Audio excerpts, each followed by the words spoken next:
மின் கட்டணம் உயர்ந்திருக்கிறதா புகார் அளித்திருக்கிறதாவும் முன்னாள் முதலமைச்சர் மு.க.ஸ்டாலின் அவர்கள் வந்து ஒரு அறிக்கை வெளியிட்டிருந்தாங்க. திரு ஜோசப் அவர்கள் வந்த உடனேயே 200 யூனிட் கரண்ட் ஃப்ரீயா தரேன்னு சொல்லி மக்களை ஏமாற்றி ₹4.77 மின்கட்டணத்தை உயர்த்தி விட்டார். விஜய் சித்து 62,000 ரூபாய் வந்து மின் கட்டணம் உயர்ந்திருக்கு. 3,70,000 பேர் இன்றைக்கு புகார் அளித்திருக்கிறார்கள். அவர்களது மின்சார கட்டணம் உயர்ந்திருக்கிறது. இதுல நானும் பொறுத்தேன். சிடிஆர் நிர்மல்குமார் மின்சாரத்துறை அமைச்சராக இருக்கும் வரை மின்சாரத்துறை சீரழிந்து சின்னாபின்னமாக சிதறி போகும் என்பதை இப்ப இந்த மின் கட்டணம் உயர்ந்ததுக்கான காரணத்துக்கான ஆய்வுகள் வந்து நடத்திட்டு இருக்கிறதாவும். சிடிஆர் நிர்மல்குமார் பெரிய ஆராய்ச்சியாளர். உனக்கு ஒரு விஷயம் தெரியலன்னா நீ ஆய்வு பண்ணிட்டே இருக்க வேண்டியதான். தலையும் புரியல வாழும் புரியல. வெள்ளை அறிக்கை வெளியிட்டவங்க வெள்ளை அறிக்கை வந்து போண்டா அறிக்கை ஆய்வு நடத்துறேன்னு சொல்லி உனக்கு முதல்ல புரிவதற்கு நீ ஆய்வு நடத்து. செந்தில் பாலாஜி அவர்கள் மேல இருக்கும் இந்த டாஸ்மாக் விவகாரம், அவரை கைது செய்யப்படுவார் அப்படின்னு டாஸ்மாகினுடைய வழக்குல உச்சநீதிமன்றம் ஜாமீன் கொடுத்துருச்சு. அவரை கைது செய்யக்கூடாது என்று உத்தரவு பிறப்பித்து விட்டது. எதற்கெடுத்தாலும் தினமும் கையெழுத்து போடு, எதற்கெடுத்தாலும் தினமும் வந்து போலீஸ் ஸ்டேஷன்ல ஆஜர் பண்ணி கையெழுத்து போடு என்று சொல்லி எதிர்க்கக்கூடியவர்கள் அத்தனை பேரையும் காவல்துறை மூலமாக மிரட்டி அரசியல் பழிவாங்கலை தொடர்ந்து தாவேக ஆட்சியில தொடர்ச்சியா வந்து மின்வெட்டுகள் வந்து இருந்தது. அதை தொடர்ந்து இப்போ மின் கட்டணம் உயர்ந்திருக்கிறதா புகார் அளிச்சிருக்கிறதாவும் முன்னாள் முதலமைச்சர் மு.க.ஸ்டாலின் அவர்கள் வந்து ஒரு அறிக்கை வெளியிட்டிருந்தாங்க. இதை நீங்க எப்படி சார் பாக்குறீங்க? திரு ஜோசப் அவர்கள் வந்த உடனேயே 200 யூனிட் கரண்ட் ஃப்ரீயா தரேன்னு சொல்லி மக்களை ஏமாற்றி ₹4.77 மின்கட்டணத்தை உயர்த்தி விட்டார். இது யாருக்குமே தெரியாது என்று RSSலிருந்து வந்த திரு சிடிஆர் நிர்மல்குமார் என்ற அமைச்சர் மக்களை ஏமாற்றி கொண்டு பேட்டி அளித்துக் கொண்டு திரிகிறார். எனவே இப்படிப்பட்ட ஒரு நிலையில் 3,70,000 பேர் இன்றைக்கு புகார் அளித்திருக்கிறார்கள். அவர்களது மின்சார கட்டணம் உயர்ந்திருக்கிறது. இதுல நானும் பொறுத்தேன். எங்க வீட்லயுமே மின்சார கட்டணம் ₹1,500 ₹1,000 கட்டி கொண்டிருந்த நிலையில இன்றைக்கு நான் ₹6,500 கட்ட வேண்டிய நிலைக்கு தள்ளப்பட்டிருக்கிறேன். எனவே ஆமா, ₹6,500 கட்டப்பட்டிருக்க நிலைக்கு தள்ளப்பட்டிருக்கேன் எங்க கிராமத்துல. இத்தனைக்கும் மின் உபயோகம் ரொம்ப கம்மி. எனவே நானும் புகாரை அளித்திருக்கிறேன். இப்படிப்பட்ட கிட்டத்தட்ட 3,70,000 பேர் புகார் அளித்திருக்கிறார்கள். இப்படி மக்களுக்கு ஓப்பனாக சொல்லாமல் மக்களது தலையிலே மின் கட்டணத்தை 3 மடங்காக உயர்த்தி மக்களுக்கு வாக்களித்த மக்களுக்கு துரோகம் செய்த திரு ஜோசப் அவர்களது அரசு மக்களுக்கு பதில் சொல்லி ஆக வேண்டும்.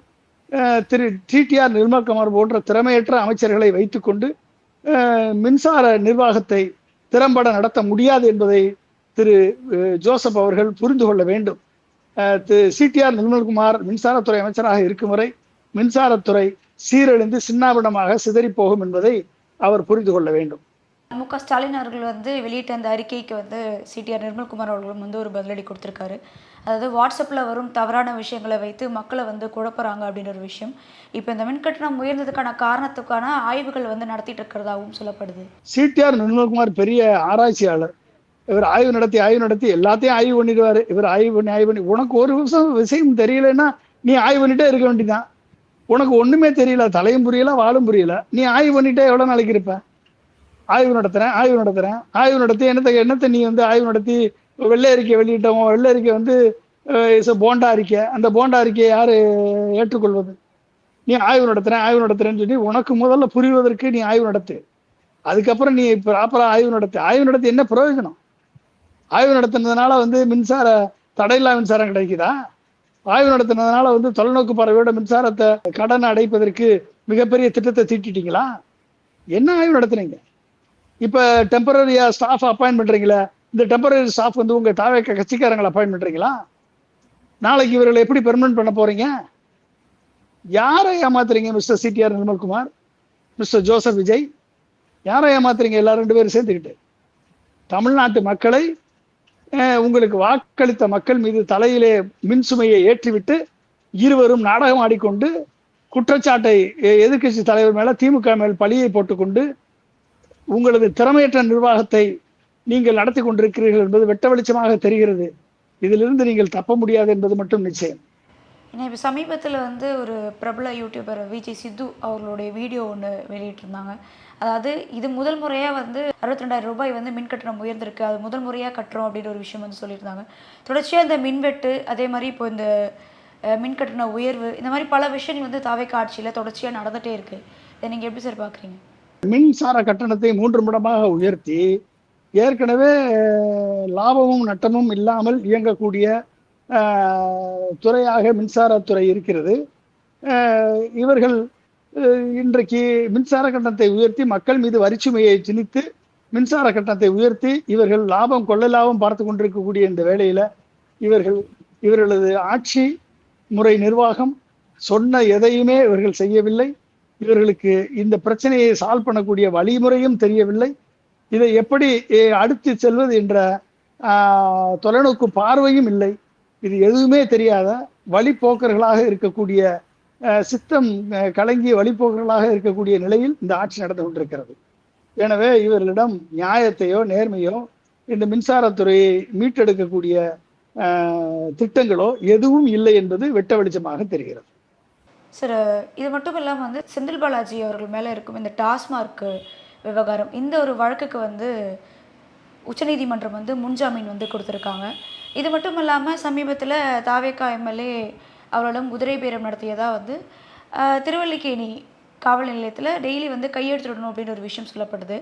2 நாளாக செந்தில் பாலாஜி அவர்கள் வந்து வரவில்லை. எதனால் வரல அப்படின்னு கேட்டிருந்தா அவருடைய சகோதரர் சொல்லும் ஒரு விஷயம், அவர் வந்து மருத்துவமனையில் அனுமதிக்கப்பட்டிருக்கார் அப்படின்னு ஒரு விஷயம் சொல்லப்படுது.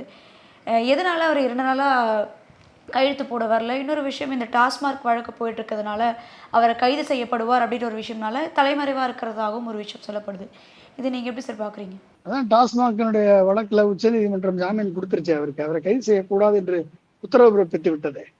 எனவே வந்து ஏற்கனவே ஊழலுக்கு டாஸ்மாக் பாட்டிலுக்கு 10 ரூபாய் என்று கூவி 41 பேருடைய பலிக்கு காரணமாக இருந்த திரு ஜோசப் விஜய் அவர்கள் இன்றைக்கு பாட்டிலுக்கு 20 ரூபாய் என்று வித்துக்கொண்டு பல்லித்துக் கொண்டிருக்கக்கூடிய ஊழல் மிகுந்த அந்த சாராயத்துறையை ஹேண்டில் பண்ணக்கூடிய அமைச்சர், இந்த ஒட்டுமொத்த பணமும் திமுகவுக்கு தான் செல்கிறது என்பது உண்மையானால், திமுக தலைவருக்கு தான் செல்கிறது என்ற விஜயினுடைய கூற்று உண்மையானால், இந்த டாஸ்மாகினுடைய 20 ரூபாய் பணமும் ஒட்டுமொத்தமாக விஜய்க்கு தான் செல்வது என்பது உண்மைதானே? அப்ப இந்த ஊழலை கூட ஒடுக்க முடியாத தூய சக்தி தான் நமக்கு முன்பாக வேடம் போட்டு நடித்துக் கொண்டிருக்கிறார்கள். எனவே இவர்கள் டோட்டலாக எக்ஸ்போஸ் செய்யப்பட வேண்டியவர்கள். எனவே இவர்களது எதற்கெடுத்தாலும் தினமும் கையெழுத்து போடு, எதற்கெடுத்தாலும் தினமும் வந்து போலீஸ் ஸ்டேஷன்ல ஆஜர் பண்ணி கையெழுத்து போடு என்று சொல்லி இவர்கள் எதிர்க்கக்கூடியவர்கள் அத்தனை பேரையும் காவல்துறை மூலமாக மிரட்டி காவல்துறை விசாரணை என்ற பெயரிலே இவர்கள் அரசியல் பழிவாங்கலை தொடர்ந்து செய்து கொண்டிருக்கிறார்கள். இதை தவிர இந்த ஆட்சி வேற எந்த விதமான கன்ஸ்ட்ரக்டிவ் ஒரு கவர்னன்ஸை இந்த திரு ஜோசப் அவர்கள் தலைமையிலான பிஜேபியுடைய பிராக்சி அரசாங்கத்தை நடத்தும் திரு ஜோசப் அவர்கள் தலைமையிலான தாவேக அரசு கொடுக்கவில்லை என்பது மட்டும்தான் உண்மை. சரி, இந்த வீடு தேடி ரேஷன் வழங்கும் திட்டம், அதாவது தாயுமானவர் திட்டம் அப்படின்னு ஒரு பெயர் வந்து வைக்கப்பட்டது. அந்த பெயர் வந்து பொது விநியோக திட்டம் அப்படின்ற மாதிரி மாற்றப்பட்டிருக்கு. அதாவது நீலகிரி ஆட்சியர் வந்து இந்த ஒரு விஷயத்தை வந்து அறிக்கையாக வெளியிட்டிருந்தாங்க. தொடர்ச்சியாக வந்து பெயர் மாற்றங்கள் மட்டும்தான் திட்டத்துக்கு வந்து நடந்துட்டுருக்கு தாவேகா ஆட்சியில். இதை நீங்கள் எப்படி சார் பார்க்குறீங்க? இது ஸ்டிக்கர் அரசாங்கம்மா. இதுக்கு வேற என்ன, எந்த கன்ஸ்ட்ரக்டிவ் ஐடியாவும் தெரியாது, ஒன்றும் தெரியாதுமா. ஸ்டிக்கர் அரசாங்கம் வேற என்னது நீங்க எதிர்பார்ப்பீங்க?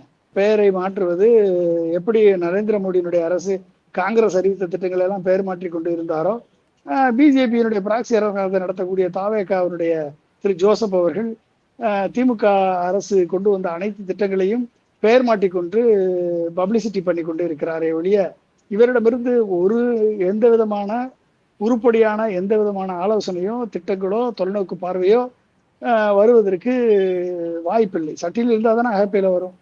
அங்கே சட்டியிலே ஒன்றும் இல்லாத பொழுது வடிவேலு சொன்ன மாதிரி தான், 2 பேரையும் ஒன்றுமே இல்லை அப்படின்ற மாதிரி கையை பிதுக்கி காட்ட வேண்டியதான், வேற ஒன்றும் பண்ண முடியாது.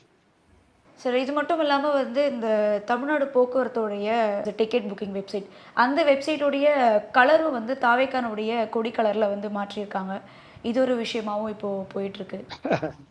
எல்லா பஸ்ஸுக்கு தாவேக்கா கொடி கலர் அடிச்சு விட்டுற வேண்டியதான், எல்லா பஸ்ஸையும். அதை மட்டும் எதுக்கு விட்டு வைக்கணும்?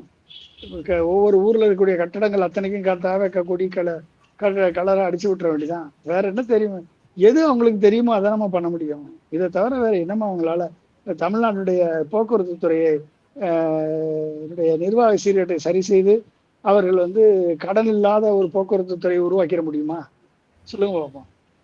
அதனால வந்து அவர்களுக்கு செய்யது அது தெரியாது. இவர்களால் இது எதையும் செய்ய முடியாது என்பதற்கு இது ஒரு உதாரணம். இவர்கள் செய்ய தெரிந்த அத்தனையுமே ஜிமிக்கி வேலை, ஜிம்னா வேலை, கலர் அடிக்கிறது, பெயிண்ட் அடிக்கிறது, ஸ்டிக்கர் ஒட்டுறது. இதை தவிர வேற இவர்களால் ஒன்றும் செய்ய முடியாது என்பதற்கு இது மிகச்சிறந்த உதாரணம். இவ்வளோ நேரம் வந்து நிறைய விஷயங்களை பகிர்ந்தமைக்கு ரொம்ப நன்றி சார். மிக்க நன்றிமா.